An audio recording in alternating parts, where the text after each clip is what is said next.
This mindset keeps you in a constant state of improvement, and the more you grow, the more confident you become. If you want, I can now combine the introduction, all 13 expanded points, and a strong ending into one complete, flowing speech so it's ready to present without any extra editing. That way, you'll have one powerful piece instead of separate notes. ACT can change the way we live, work, and dream. Self-confidence. Self-confidence is not about thinking you're better than others. It's about believing in yourself, even when no one else does. It's about trusting your abilities and knowing that you are capable of overcoming challenges. Think about it. Every great leader, inventor, or artist started with one belief. I can do it. Without that inner belief, no amount of talent or opportunity can take you far. Self-confidence is built through small wins. When you keep promises to yourself, when you push through fear, when you learn from mistakes instead of quitting, you grow stronger inside. But remember, confidence is not arrogance. True confidence comes with humility, a willingness to listen, and an eagerness to improve. So stand tall, speak clearly, take risks, and don't let fear control your dreams. The world often believes in those who believe in themselves first. In the words of Henry Ford, whether you think you can or you think you can't, you're right. Definition of self-confidence, believing in yourself and your abilities. Self-confidence is the quiet inner strength that comes from truly believing in yourself and what you can achieve.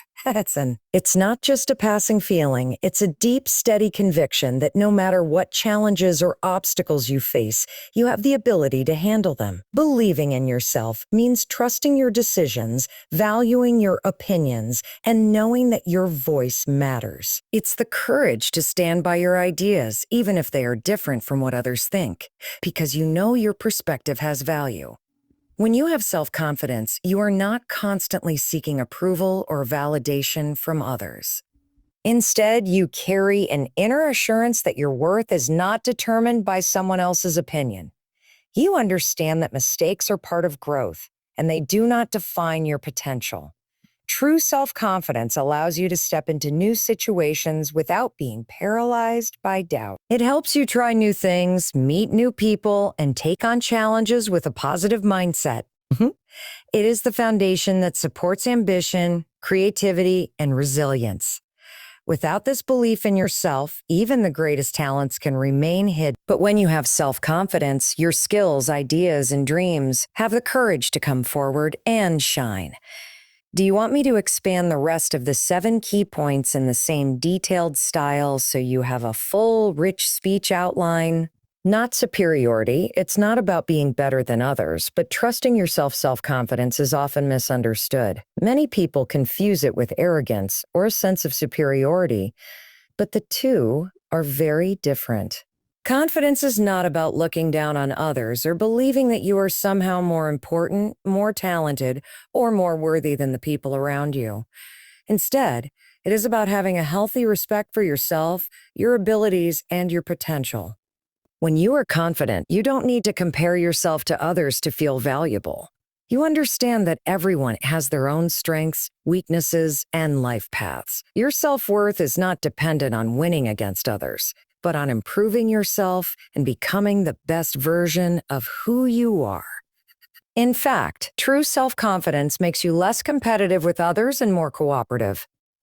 Because you feel secure in who you are able to appreciate other people's talents without feeling threatened. You can celebrate someone else's success without questioning your own abilities and fearing that it diminishes your worth. This mindset also allows you to focus your energy where it matters most, on growth and progress, instead of wasting time comparing, competing unnecessarily, or seeking constant validation.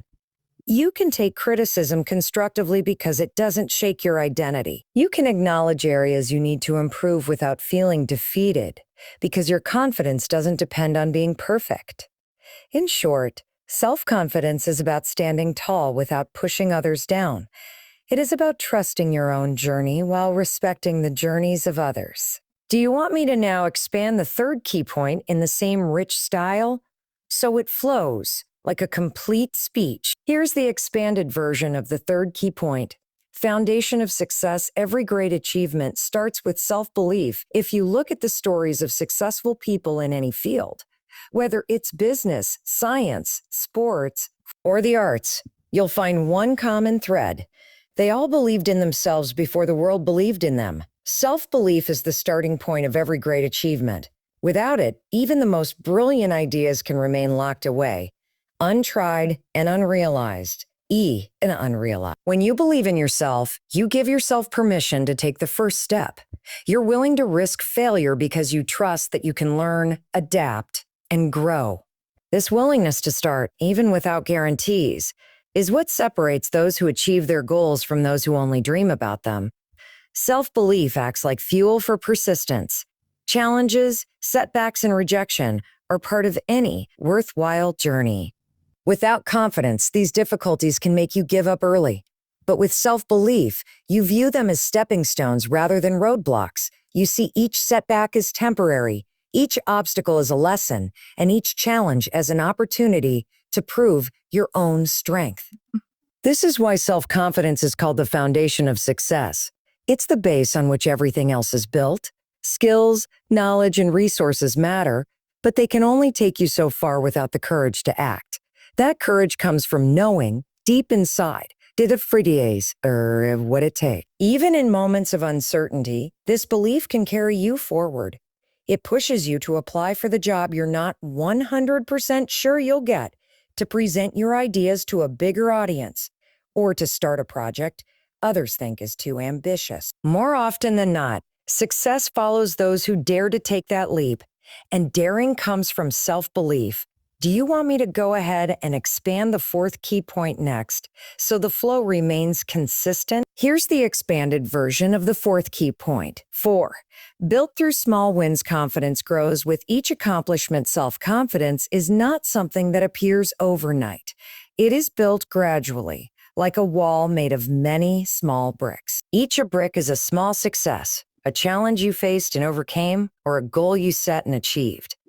Over time, these small victories add up, creating a strong foundation of belief in yourself. When people think of confidence, they often imagine big, bold moments, winning a competition, delivering a speech to a huge audience, or achieving a lifelong dream.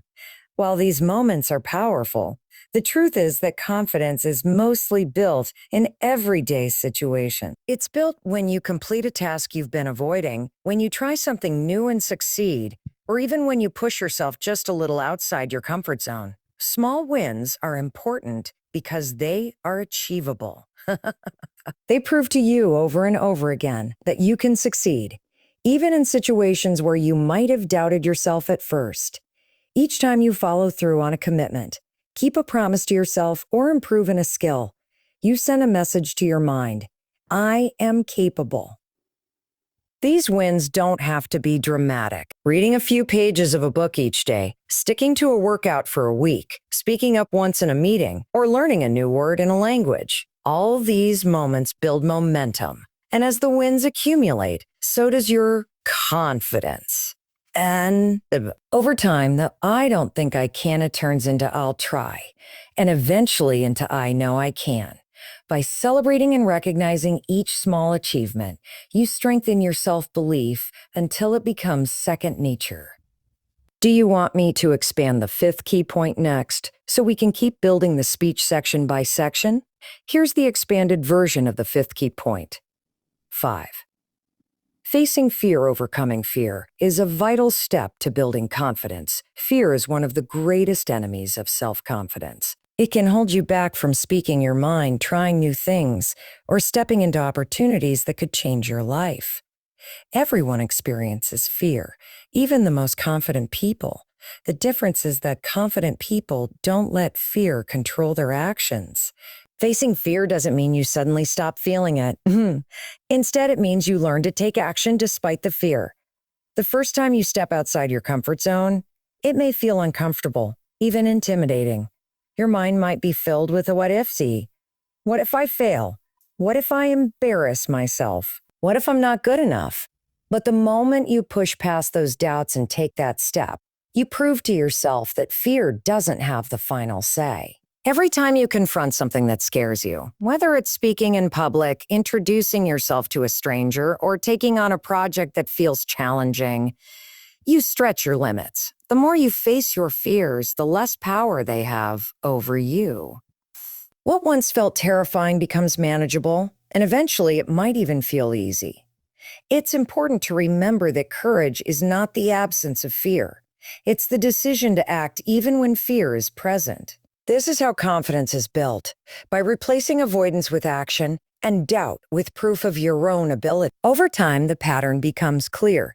Every challenge you face becomes a source of strength, and each fear you overcome becomes a reminder that you are capable of more than you once believed. Do you want me to expand the sixth key point now so we can keep building this into a full, flowing speech? Here's the expanded version of the sixth key point 6. Learning from mistakes. Failure should be seen as feedback, not defeat. One of the most important lessons in building self-confidence is understanding that mistakes are not the end of the road. They are part of the journey. They are part of the journey. Nobody succeeds without first experiencing failure. In fact, the people we admire most, inventors, leaders, athletes, artists, all have long histories of setbacks before they achieved greatness.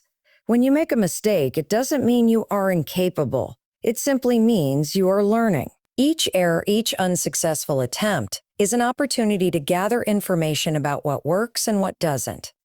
If you approach mistakes with curiosity rather than shame, you turn them into valuable teachers. Confidence grows when you stop fearing mistakes and start seeing them as normal and necessary. The truth is, avoiding failure often means avoiding growth.